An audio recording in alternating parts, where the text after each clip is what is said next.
Kita masuk ke pertemuan yang keempat di mata kuliah komunikasi antar budaya, dan pada pertemuan yang keempat ini kita akan membahas mengenai identitas.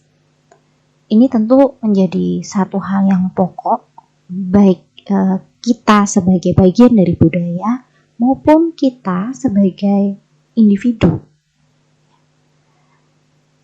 Identitas ini menarik untuk kita bicarakan karena kita lihat globalisasi yang ada ya membuat pemahaman tentang identitas itu kemudian menjadi semakin abstrak. Seperti yang kita lihat dalam video yang sudah saya kirimkan, sangat abstrak. Globalisasi, pernikahan antar budaya, mungkin imigrasi, menambah kerumitan dari identitas budaya yang ada saat ini. Berdasarkan ilmu psikologi, dan tentu kita sering mendengarnya ya, bahwa mereka yang gagal mendefinisikan tentang identitasnya di masa-masa misalnya remaja, itu akan berpengaruh pada kejiwaan mereka. Mereka akan dihadapkan dengan kerumitan identitas yang mereka harus hadapi, kejelasan siapa diri mereka, apa sih peran mereka dalam kelompok, dalam hidup. Ya, kita melihat dari situ bahwa identitas itu begitu penting. Memahami identitas, kita bisa mulai dari pertanyaan tentang siapa saya. Ini mungkin juga bisa jadi perenungan bagi kita. Kalau saya bertanya tentang siapa Anda, siapa kamu, tentu kita akan punya jawaban yang beragam. Ada yang menyampaikan bahwa, misalnya kalau saya ditanya, saya akan menyampaikan bahwa saya Lintang. Mungkin kalau saya bertanya kepada mahasiswa, akan banyak sekali dan beragam sekali jawabannya. Bisa dijawab dengan saya laki-laki, bisa mungkin ada yang menjawab bahwa saya mahasiswa, ada juga yang menjawab bahwa saya adalah orang Jawa, saya orang Sumatera, dan seterusnya.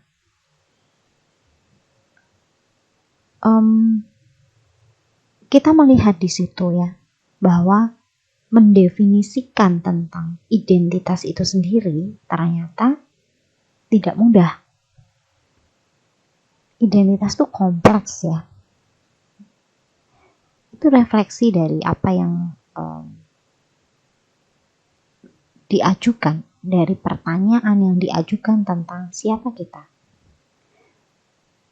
Belum lagi kita melihat di komentar video YouTube ya, saya menyampaikan bahwa jangan lupa untuk juga melihat komentar-komentar di dalamnya.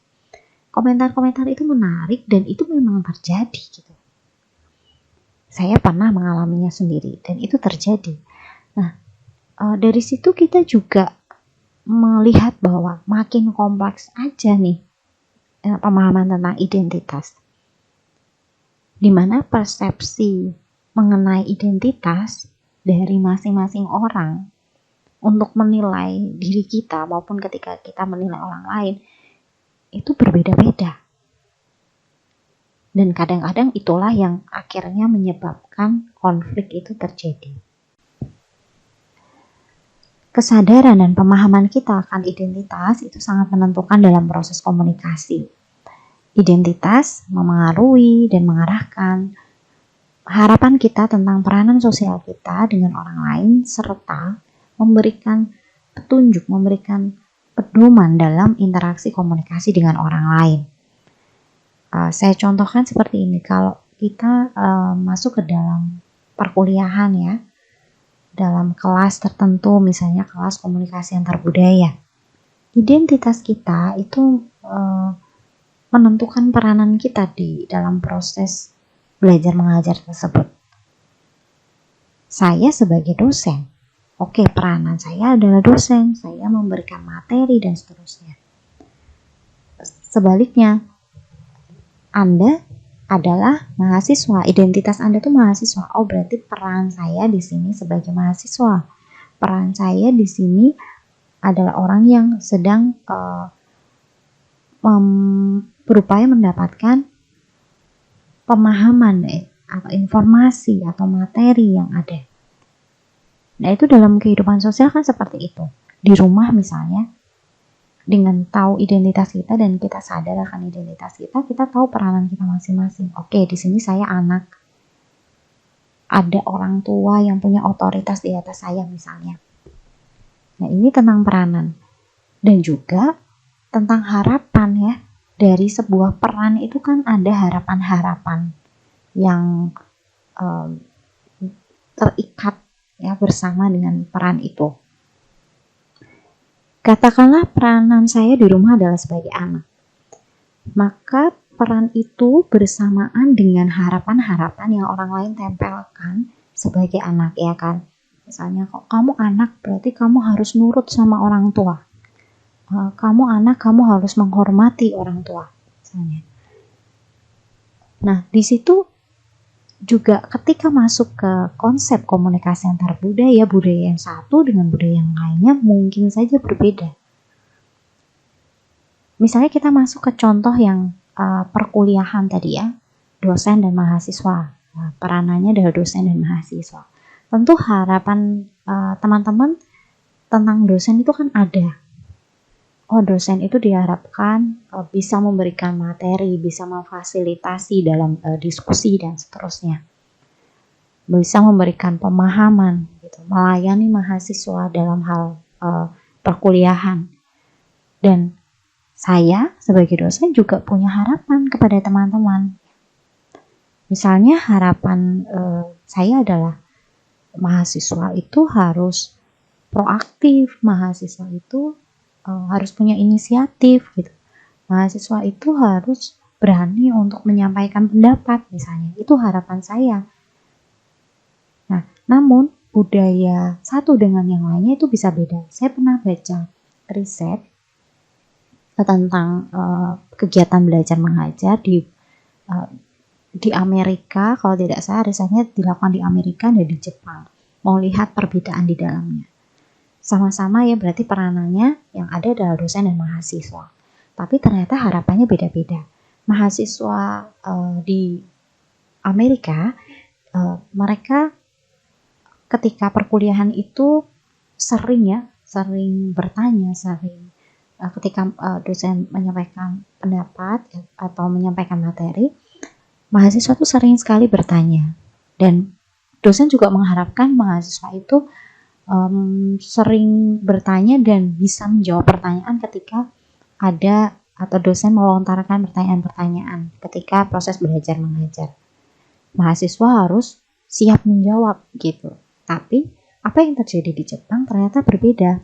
Mahasiswa di Jepang itu tidak selalu menjawab pertanyaan dari dosen. Dan mereka juga jarang bertanya kepada dosennya selama perkuliahan berjalan. Nah, ini contoh yang menurut saya cukup sederhana untuk melihat bahwa peranan kita itu menentukan harapan-harapan yang ada, tapi itu juga bergantung dari budaya masing-masing. Oleh karena itu pemahaman tentang identitas tadi kembali begitu penting dalam proses komunikasi antar budaya. Oke, sekarang kita masuk ke pengertian apa itu identitas. Tadi sudah kita pelajari di awal bahwa identitas itu konteks yang atau konsep yang sangat abstrak, kompleks, dan juga cair, maksudnya dinamis ya, bisa berubah juga.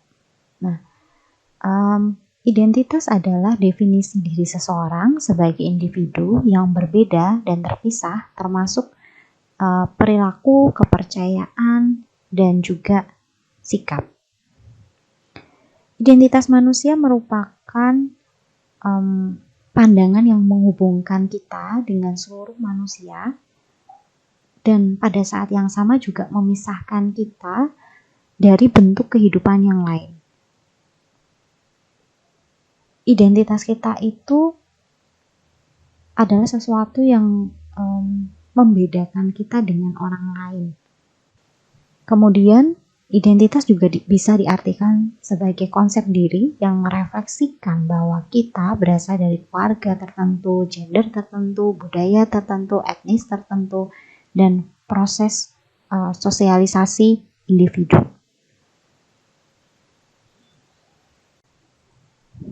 Identitas adalah pandangan reflektif mengenai diri kita sendiri, ataupun bisa juga identitas itu persepsi orang lain mengenai gambaran diri kita. Lalu identitas juga dapat diartikan sebagai konsep diri sendiri, tadi ya, ketika menjadi sebuah refleksi tentang siapa kita sebagai seorang manusia. Dari definisi yang banyak itu, ternyata kita juga menemukan ada begitu banyak bentuk identitas yang kita miliki ya. Ada tadi identitas manusia kita, pandangan yang menghubungkan kita dengan seluruh manusia dan memisahkan kita dari bentuk kehidupan yang lain.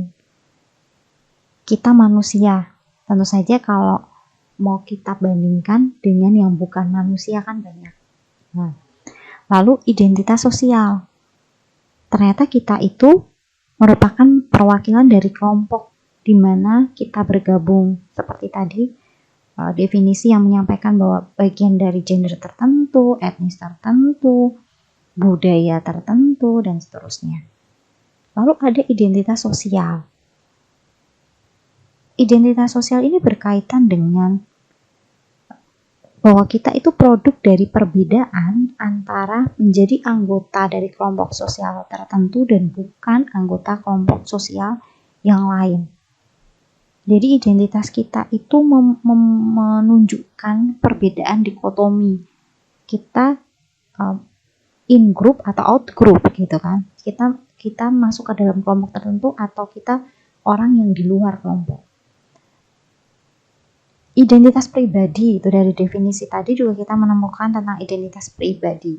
Identitas pribadi itu timbul dari hal-hal yang membedakan kita dari pribadi yang lain. Maksudnya kita itu punya sesuatu yang spesial yang pasti membedakan kita dengan yang lain. Misalnya talenta atau bawaan kita, atau sesuatu yang sudah Tuhan berikan kepada kita. Misalnya kita ada kan yang pintar main musik gitu, secara otodidak, nggak usah belajar, dia bisa tuh dipegangin alat musik aja dia bisa main alat musik.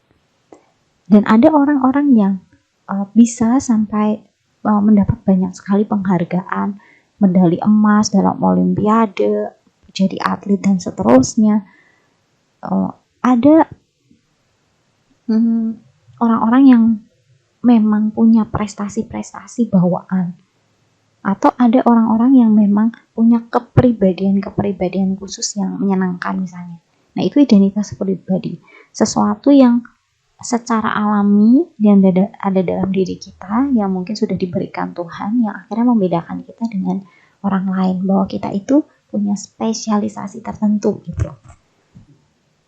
Kemudian ada bentuk identitas lain, misalnya identitas hubungan. Nah, ini merupakan hasil dari hubungan kita dengan orang lain. Misalnya saya dengan suami, ya berarti saya istri. Ada suami, ada istri. Terus tadi masuk ke perkuliahan tadi, ada dosen, ada mahasiswa. Kemudian masuk dalam organisasi, misalnya ada atasan, ada bawahan, ada manajer, ada staff. Nah, itu bagian dari identitas hubungan. Bisa jadi juga ada identitas komunal ya. Kita punya identitas komunal yang biasanya dihubungkan dengan komunitas berskala besar, misalnya kewarganegaraan, aliran politik. Itu masuk ke dalam identitas komunal kita. Dari apa yang sudah kita pelajari ini juga kita menemukan bahwa kenyataannya identitas seseorang itu terdiri dari berbagai jenis identitas yang saling berhubungan satu dengan yang lainnya. Ya, tadi saya adalah seorang pelajar, tapi juga saya adalah seorang anak, dan saya juga seorang staf di sebuah perusahaan misalnya. Ada identitas-identitas dalam diri kita yang saling berhubungan. Identitas rasialkah itu, identitas etniskah, identitas gender tertentu, identitas nasional, identitas regional, identitas pribadi tadi, identitas organisasi, dan semua itu akhirnya berhubungan satu dengan yang lain dan dipengaruhi oleh budaya serta mempengaruhi budaya itu sendiri. Oh ya, tadi saya belum menyampaikan apa perbedaan antara ras dan etnis gitu ya. Ras itu pengelompokan orang-orang ke dalam hal-hal yang sifatnya ciri-ciri fisik sih, seperti warna kulit, tekstur rambut, penampilan wajah, bentuk mata. Makanya Allport, kalau teman-teman pernah baca ya, seorang antropolog, dia membagi ras dalam 3 kelompok besar, ada Mongoloid, Kaukasoid, dan Negroid. Nah, Mongoloid kita masuk ke dalamnya ya. Kaukasoid yang seperti teman-teman tahu, matanya biru gitu, kulitnya putih, rambutnya tidak hitam ya. Dan Negro juga teman-teman tahu seperti apa. Kalau etnis itu kaitannya dengan warisan, sejarah, tradisi, nilai, kesamaan perilaku, asal daerah, bahasa yang sama, biasanya arahnya ke sana. Lalu apa itu identitas budaya? Identitas budaya adalah rasa kepemilikan seseorang terhadap budaya atau kelompok etnik tertentu. Rasa kepemilikan. Dan ini bagaimana kita punya rasa kepemilikan, kita sendiri ya yang menentukan apakah saya punya rasa kepemilikan terhadap kelompok etnik tertentu. Kemudian ada signifikansi emosi yang ditambahkan pada rasa kepemilikan tersebut. Ada emosi yang kita tambahkan terhadap rasa kepemilikan tersebut.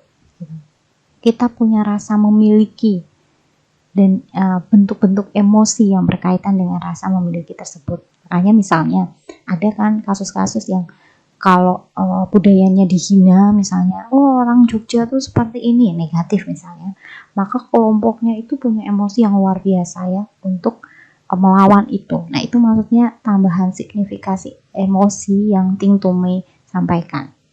Lalu keanggotaan pada suatu kelompok di mana semua orang menggunakan simbol yang sama. Nah, pertukaran simbol yang sama itu juga bisa mendefinisikan tentang identitas budaya.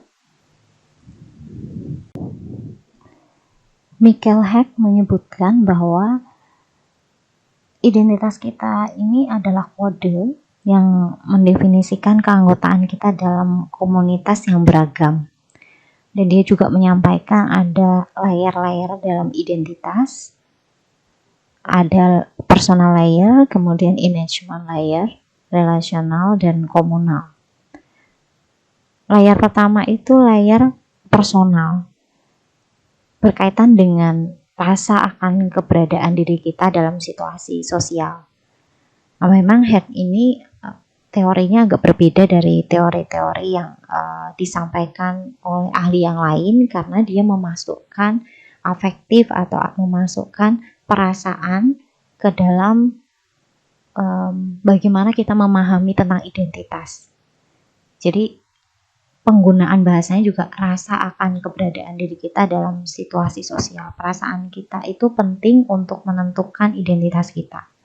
Layer kedua adalah engagement layer, berkaitan dengan pengetahuan orang lain tentang diri kita. Kalau tadi bagaimana perasaan kita tentang keberadaan diri kita sendiri, kalau engagement itu sudah ke bagaimana orang lain melihat diri kita, apa yang kita lakukan, apa yang kita miliki, bagaimana kita bertindak, dan seterusnya. Lalu tingkatan ketiga atau layer yang ketiga adalah identitas kita, relasional, siapa diri kita dalam kaitannya dengan individu yang lain.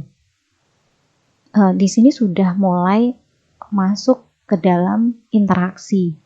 Jadi bagaimana identitas itu juga dibentuk dari proses interaksi kita dengan orang lain. Lalu tingkatan selanjutnya, itu tingkatan keempat atau layer yang keempat adalah layer komunal, yang mana kita itu diikatkan pada kelompok atau budaya yang lebih besar. Tingkat identitas ini sangat kuat ya, terutama dalam budaya di Asia komunal ini. Mungkin kalau di budaya barat tidak terlalu penting gitu. Tapi bagi kita yang di timur, khususnya budaya-budaya Asia, identitas komunal ini sangat penting. Dalam interaksi antar budaya, kita juga sedang berupaya memperoleh dan mengembangkan identitas kita melalui interaksi dalam kelompok budaya kita. Bagaimana kita bisa mengembangkan identitas itu? Ada yang disebut sebagai pertumbuhan identitas. Kalau teman-teman baca ini ya pernah menyampaikan itu.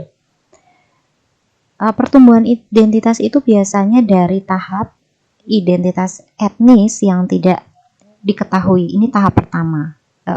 Ditandai dengan misalnya kurang eksplorasi terhadap etnisitas kita dan nggak tertarik untuk mengeksplorasi maupun menampilkan identitas pribadi kita. Nah, setelah itu tahap kedua adalah pencarian identitas.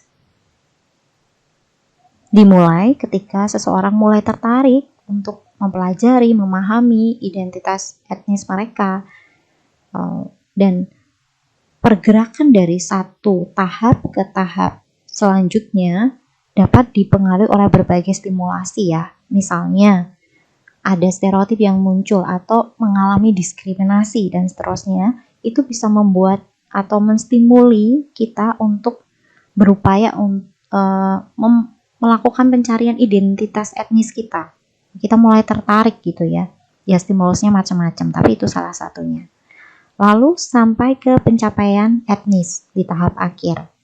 Di tahap ini seseorang tuh sudah punya pemahaman yang jelas dan pasti mengenai identitas budayanya sendiri. Nah, kita sedang di tahap mana sekarang? Kita yang tahu ya. Nah, namun demikian pertumbuhan identitas dalam kelompok minoritas itu sedikit berbeda dengan pertumbuhan identitas secara umum. Martin dan Nakayama ya yang sering menulis buku-buku komunikasi antar budaya menyampaikan bahwa kaum minoritas mereka punya modal pertumbuhan identitasnya sendiri. Tahap pertama sebenarnya hampir sama ya, identitas yang tidak diketahui terlebih dahulu, belum ingin mengeksplorasi, belum memahami tentang identitasnya gitu. Kemudian masuk ke tahap kedua yaitu tahap penyesuaian. Biasanya kelompok minoritas itu berupaya untuk cocok gitu ya atau fit dengan budaya dominan. Dan di tahap yang ketiga itu masuk ke resistensi atau pembedaan. Jadi kelompok minoritas ini memang berusaha menyesuaikan dengan budaya dominan. Namun demikian pasti nanti ada penolakan terhadap beberapa aspek yang mungkin ada di budaya dominan tapi tidak fit dengan budayanya dia gitu. Ada resistensi di situ, tidak tepat menurut dia. Namun di tahap akhir ini, tahap integrasi, seorang individu sudah memiliki rasa bangga akan identitas dalam kelompok budayanya sendiri tadi ya, karena sudah mengalami pertumbuhan dan penyesuaian tadi, dan menunjukkan penerimaan terhadap budaya yang lain meskipun pasti ada resistensi di dalamnya. Nah, bagaimana dengan kelompok yang dominan? Apakah punya perkembangan identitas sendiri ya? Tentu saja ada. Model untuk perkembangan identitas pada tahap yang pertama sama dengan yang lain ya. Secara umum identitas yang tidak diketahui, di mana identitasnya itu belum menjadi perhatian, baik identitas dirinya maupun identitas orang lain. Kemudian di tahap selanjutnya adalah tahap penerimaan. Di tahap ini, kalau tadi minoritas itu mengalami penyesuaian ya, bagaimana dia berusaha cocok dengan budaya dominan. Kalau yang budaya dominan, dia sebenarnya di dalam tahap ini ada persetujuan secara nggak sadar terhadap ketidakadilan sosial yang ada, gitu. Walaupun dia tidak melakukan diskriminasi misalnya terhadap kelompok minoritas, tetapi sebenarnya ketika dia diam, itu kan ada persetujuan ya secara tidak sadar terhadap berbagai ketidakadilan yang ada, misalnya paling kecil memberikan stereotip-stereotip negatif terhadap kelompok-kelompok minoritas gitu. Nah, di tahap selanjutnya itu adalah tahap resistensi, di mana anggota dari budaya yang dominan lebih menyadari bahwa oh iya ada ketidakadilan sosial yang terjadi dan mulai mempertanyakan mengapa ini terjadi, mengapa budaya mereka melakukan itu. Dan di dalam resistensi ini sebenarnya juga ada upaya untuk meningkatkan hubungan dengan anggota-anggota dari budaya minoritas. Nah, di tahap selanjutnya masuk ke pencapaian tahap keempat, pendefinisian atau integrasi ulang dengan cara meningkatkan pemahaman terhadap identitas budaya dominan seseorang dan penghargaan terhadap budaya minoritas gitu. Nah, kadang-kadang orang hanya sampai kepada tahap penerimaan atau hanya bertahan pada tahap resistensi, tapi nggak mau melakukan integrasi ulang gitu. Memang pilihan kita ya untuk melakukan itu. Pun demikian ada stimulus-stimulus sebenarnya yang tergantung dari bagaimana atau sejauh mana kesadaran kita akan perbedaan budaya, dan stimulus itu akan membantu kita memasuki tahap-tahap dalam perkembangan identitas tersebut. Dalam ilmu sosial ada 3 perspektif tentang identitas, dari sisi psikologi sosial, kemudian komunikasi, dan kritis. Dalam perspektif psikologi sosial, identitas itu dibangun oleh diri sendiri melalui relasi dengan kelompok.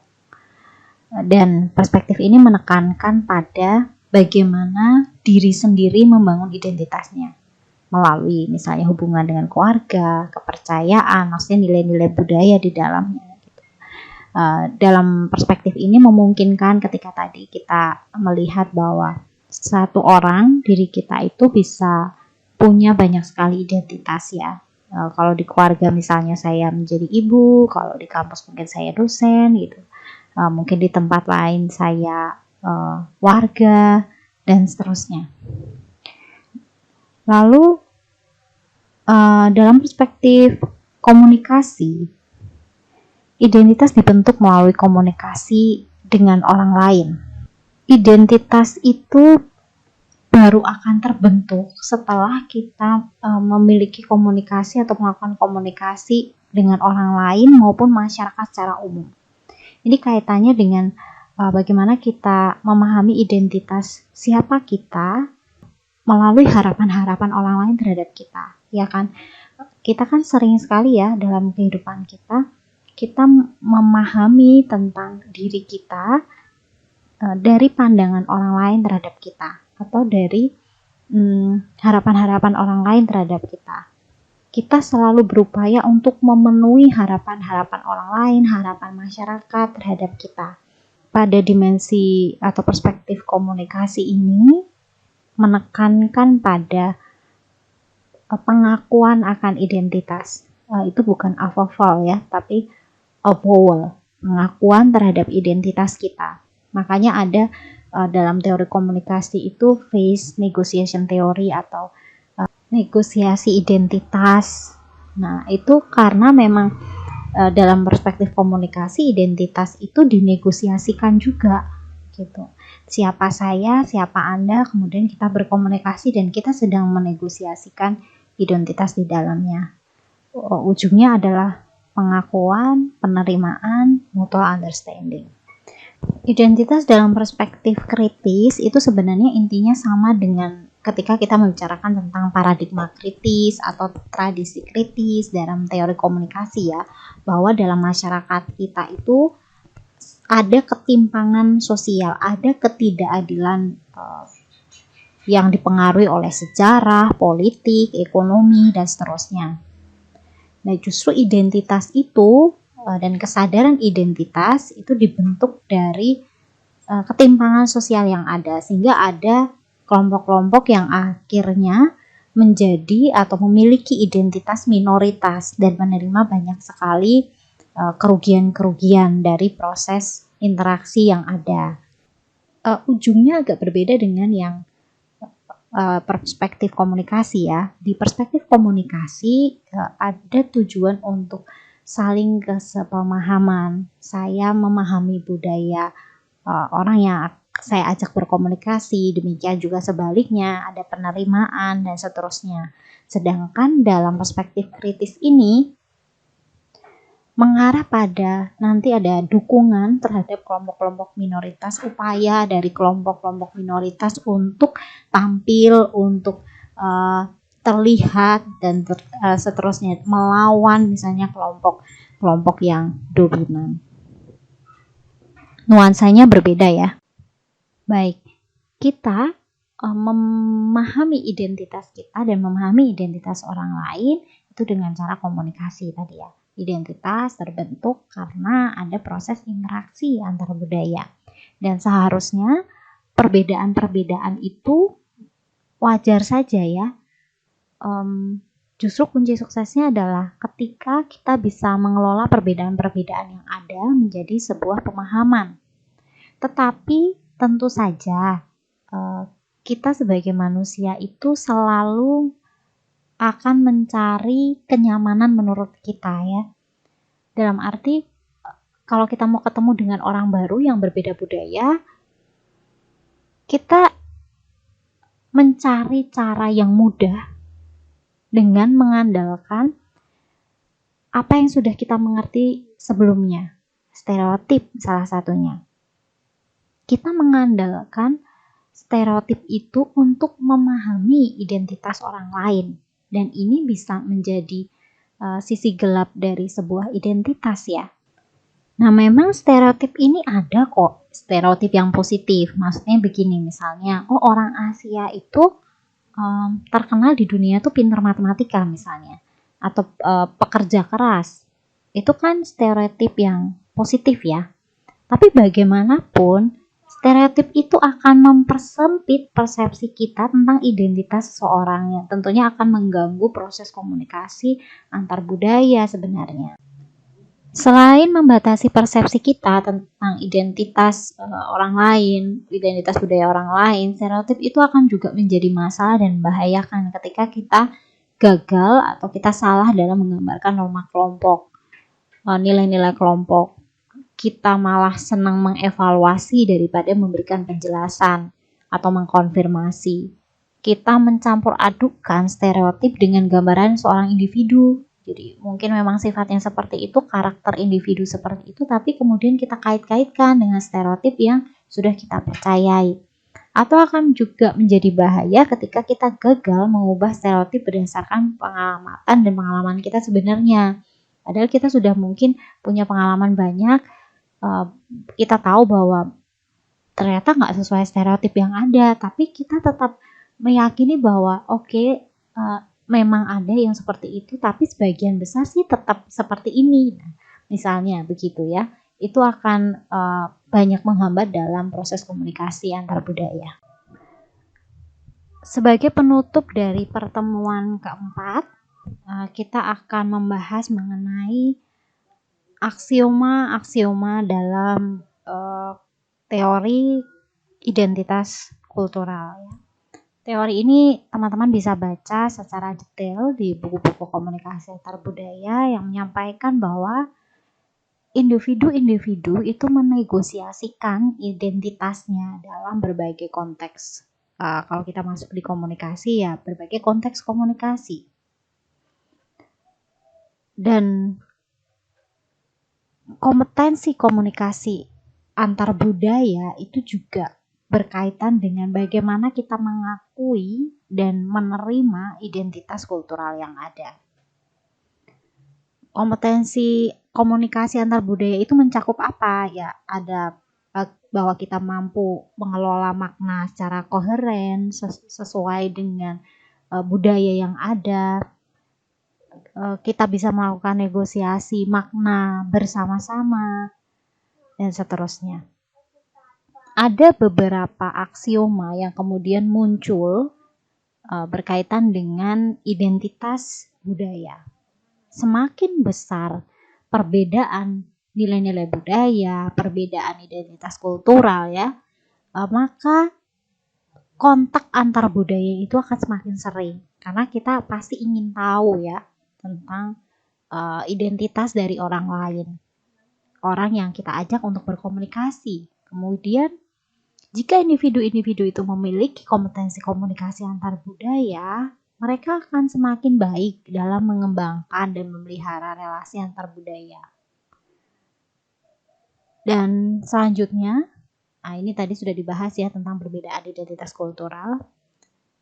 Jika asal identitas kultural seseorang itu sesuai dengan pengakuan identitas kultural yang diberikan orang lain, maka akan tercipta kompetensi antar budaya. Maksudnya seperti ini. Kita memaknai identitas kita, kita sadar akan identitas kita, dan identitas kita itu terbentuk dari proses komunikasi kita dengan orang lain. Dan tentunya kalau dalam proses komunikasi tidak saja kita yang membentuk identitas kita, tapi juga bagaimana orang lain juga menilai kita dan memberikan identitas, memberikan pengakuan atas identitas kultural kita. Nah, kalau identitas yang kita bentuk dan yang orang lain bentuk itu sama atau sesuai, maka tercipta kompetensi antar budaya. Karena kita sampai pada titik sesuai itu sendiri kan butuh proses ya.